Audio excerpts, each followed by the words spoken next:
For nearly 150 years, a single family ruled Egypt. They were not pharaohs, and they were not even Egyptian by blood.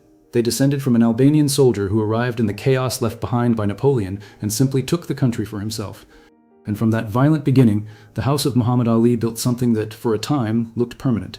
11 rulers across a century and a half, palaces strung along the Nile and the Mediterranean, Abdeen in the heart of Cairo, Wazeltine and Monteza on the coast at Alexandria, the gilded summer rooms of Kuba. A king who owned more than 200 automobiles, 2 royal yachts, tens of thousands of acres of farmland along the river, and vaults packed with jeweled watches, a solid gold coffee service, and one of the greatest coin collections ever assembled by a private hand. At its height, this was one of the richest royal houses on earth, and its last king carried a title that read like an incantation: His Majesty, King of Egypt and the Sudan, Sovereign of Nubia, of Kordofan, and of Darfur. And then, in the space of a single Egyptian summer, all of it came apart, not slowly, not across generations. In a matter of days in July of 1952, a small group of army officers surrounded the royal palace, and the man who had been treated since boyhood as almost divine was told to pack, to sign, and to leave, and never to come back. But here is the part that almost nobody tells you. What happened to the king was only the beginning, because the real story of this dynasty is not the coup, it is the long decades that came after. It is a family scattered from a restaurant table in Rome to a suburb of Los Angeles to a quiet vineyard outside Geneva. A queen mother who died in a foreign country under a name that was no longer her own. A princess who lost not 1 crown but 2. An infant who was made a king before he could speak, and stripped of the throne before he could walk.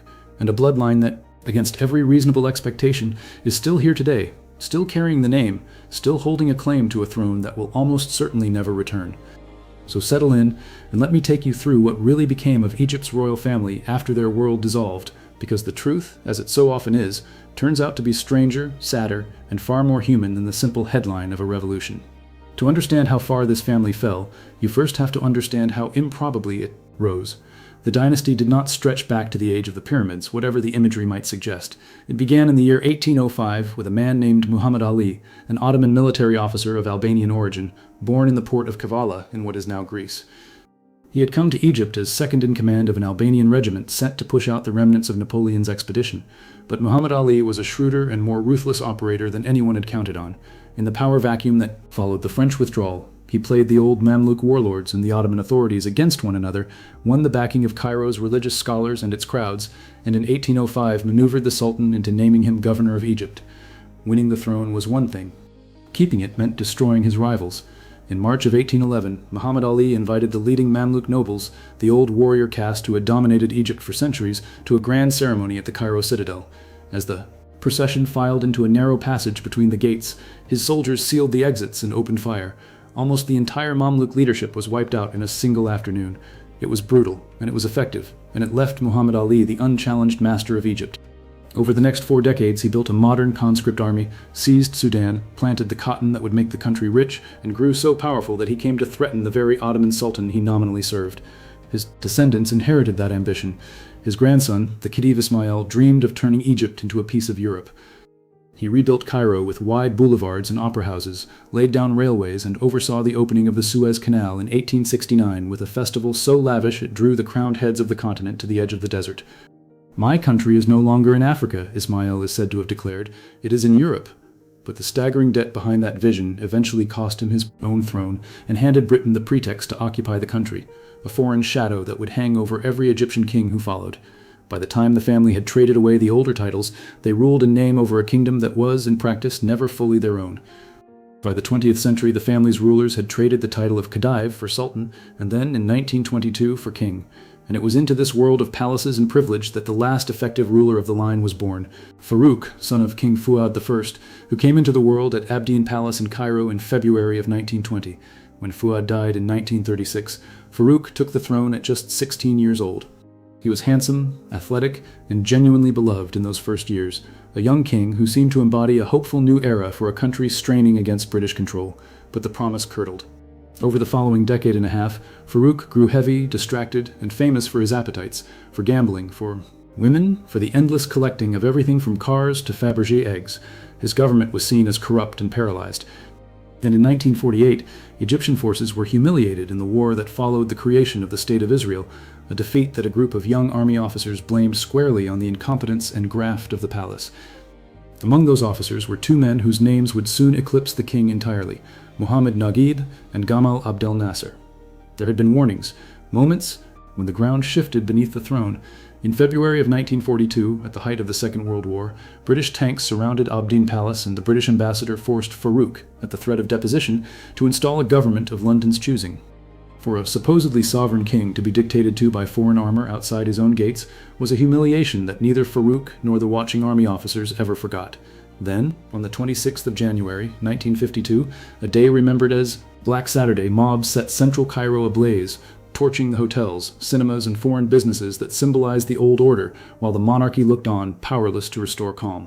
The kingdom was visibly coming undone, and the men in the barracks had seen enough. By the summer of 1952, the pressure had become unbearable. On the 23rd of July, the movement that called itself the Free Officers seized control of the army command and the key points of Cairo in a nearly bloodless coup. Farouk, vacationing at his palace in Alexandria, understood almost at once that it was over. He sent frantic appeals, he considered resistance, and then he accepted the inevitable.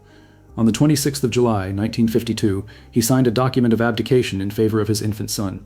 He is reported to have wept as he put his name to it. Even in defeat, Farouk clung to the theater of monarchy. According to accounts of those final hours, he set conditions before he would leave, that his abdication be written on official royal stationery, that a guard of honor receive him, that a 21-gun salute ring out over the harbor as he departed. And so it was that the deposed king boarded the royal yacht Marusa at Alexandria, and as the ship carried him toward Italy in permanent exile, the guns of the country he had ruled fired a farewell salute to a monarch who was being expelled from it. He would never set foot in Egypt again. He is often quoted as having predicted, around this time, that soon there would be only 5 kings left in the world, the King of England and the 4 kings in a deck of cards. Whether he truly said it or not, the sentiment fit the man and the moment. Behind him, the machinery of erasure was already turning. His 6-month-old son had been proclaimed King Fuad II, but this was a formality wrapped around an empty cradle. A council of regency, headed by an elderly prince named Mohammed Abdel Munaim, was set up to represent an infant who could not yet hold his own head up, let alone a throne. For 11 months, the fiction was maintained. Then, on the 18th of June, 1953, the revolutionary government formally abolished the monarchy altogether and declared Egypt a republic. With a single decree, 150 years of the Muhammad Ali dynasty came to an end, and a baby who had been born in a palace became a stateless exile before his 2nd birthday. What followed for the family was not a quiet fading, but a systematic dismantling. The new republic moved to seize the crown's vast holdings. Royal estates and thousands of acres of the family's agricultural land were confiscated under sweeping land reforms. The palaces were repurposed. Kubeh, Abdin, and Ras El Tin, where kings had lived and died, were absorbed into the machinery of the new state, becoming presidential residences and guest houses. And in a spectacle that drew collectors and journalists from across the world, the government invited the London auction house Sotheby's to catalogue and sell off the personal treasures Farouk had spent 16 years amassing. In the early months of 1954, in the very rooms and grounds of Kubeh Palace in Cairo, the possessions of the last king were auctioned to the highest bidder: jeweled snuff boxes, watches, antiquities, an 8,500-piece coin collection, even a Fabergé egg that had once belonged to the murdered Tsar Nicholas II of Russia. The wealth that had seemed to define a dynasty was broken up and carried off in crates, and to complete the erasure, in 1958 the government stripped Farouk of his Egyptian citizenship entirely. The man who had been king was now, on paper, a citizen of nowhere. For Farouk himself, exile settled into a long, strange, and increasingly lonely decline. He drifted between Monaco and Italy, eventually making Rome his home. His old friend Prince Rainier III granted him citizenship of Monaco in 1959, one of the few gestures of royal solidarity he received. But the once slim young king had swollen to nearly 300 pounds, and he filled his nights with restaurants, casinos, and the company of women, a caricature of the very excess that had helped bring him down. On the 18th of March, 1965, at a French restaurant on the outskirts of Rome, Farouk finished a characteristically enormous late-night meal and collapsed at the table. He was rushed to hospital and pronounced dead within the hour. He was only 45 years old. Because no autopsy was ever performed, rumors spread almost immediately, and persist in some quarters to this day, that Egyptian intelligence had poisoned him. There is no confirmed evidence for it, and the likelier explanation is simply the toll of the life he had led. His final wish was to be buried in Egypt, and even that was contested. President Nasser's government initially refused to allow his return to the Great Royal Mosque in Cairo. only after quiet negotiation was his body brought home and buried, at first modestly, before eventually being laid to rest among his ancestors at the Al-Rifai Mosque. But Farouk was only one thread of a family that had been flung to the far corners of the world, and some of their stories are quieter and in their own way even more poignant. Consider his mother, Queen Nazli. She had been the consort of one king and the mother of another, a woman at the very center of Egyptian court life.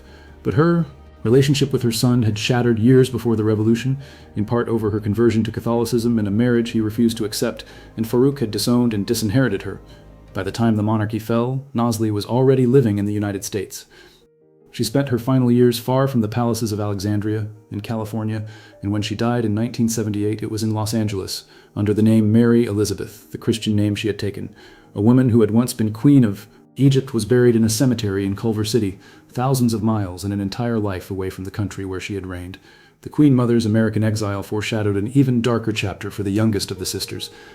Princess Fathia had been born in Kuba Palace in 1930, a daughter of a king, but she too had fallen out with Farouk, stripped of her royal status for marrying a Coptic Christian advisor named Riyad Ghali against her brother's wishes, and she had settled with her mother in the United States. For a while they lived in the comfort of Beverly Hills. Then the money ran out.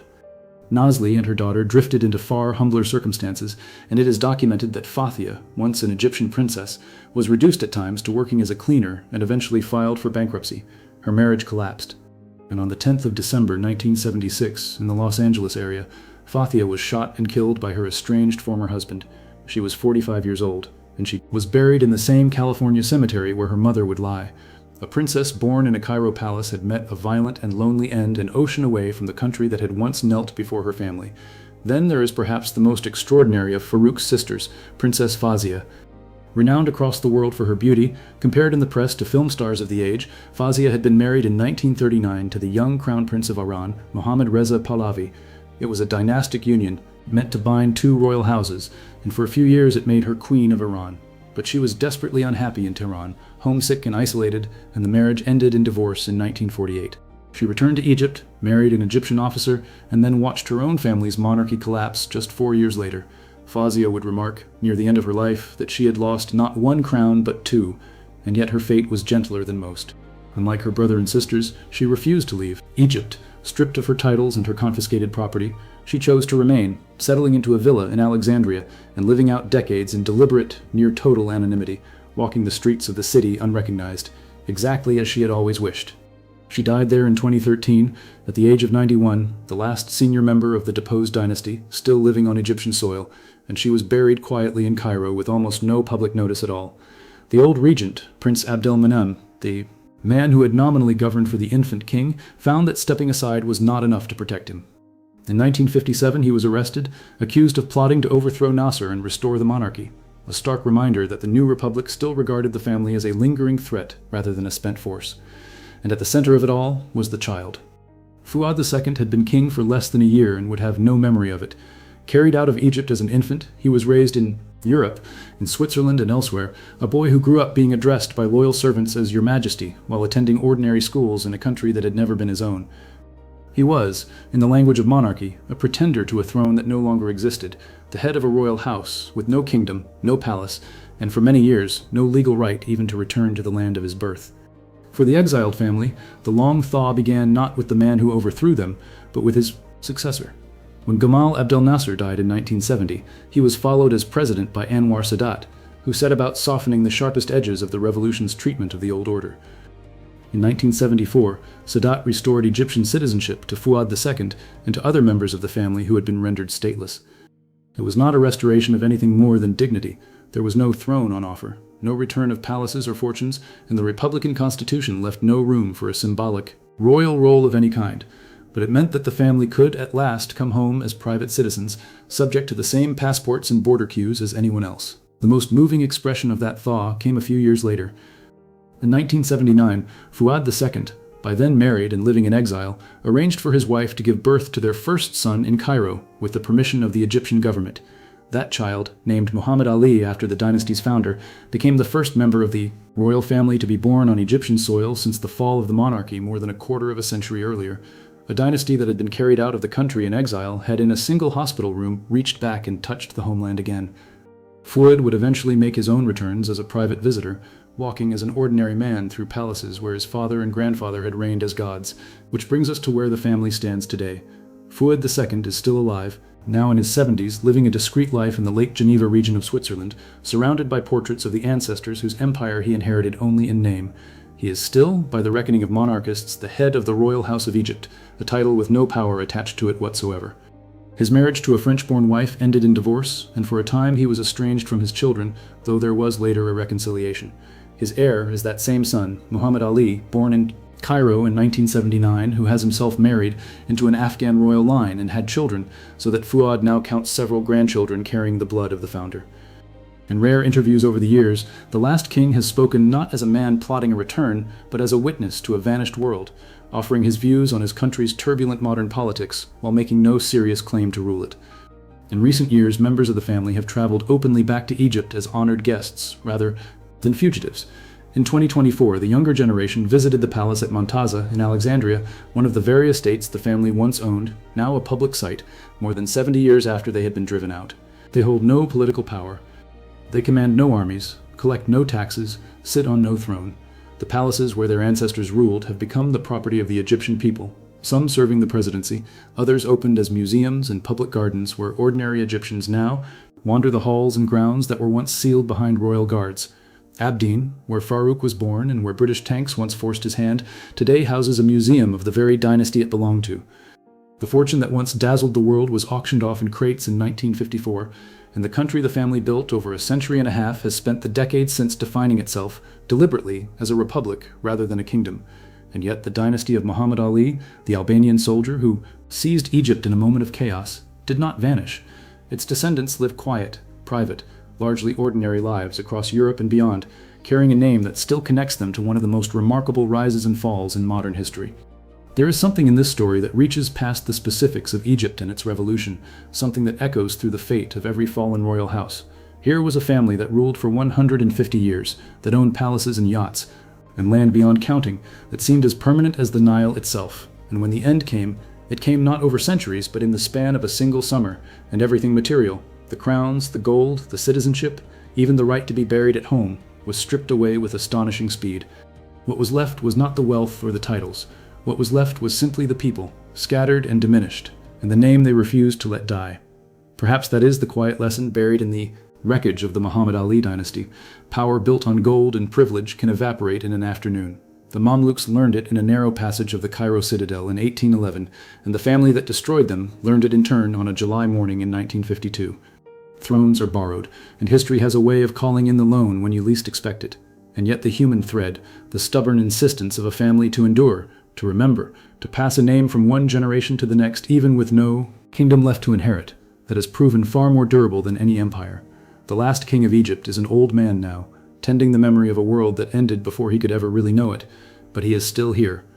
And in that simple, improbable fact, the story of Egypt's royal family after the fall finds its strange and lingering resolution. If you found this story as fascinating as I did, do me a favor and hit that subscribe button. It genuinely helps the channel grow and lets me keep making these deep dives into the families that history lifted up and then cast aside. And I would love to know what you think in the comments. Should Farouk be remembered as a villain or a victim of his times? Could this dynasty have survived if it had reformed in time? Drop a crown in the comments so I know you made it to the end, and I will see you in the next one.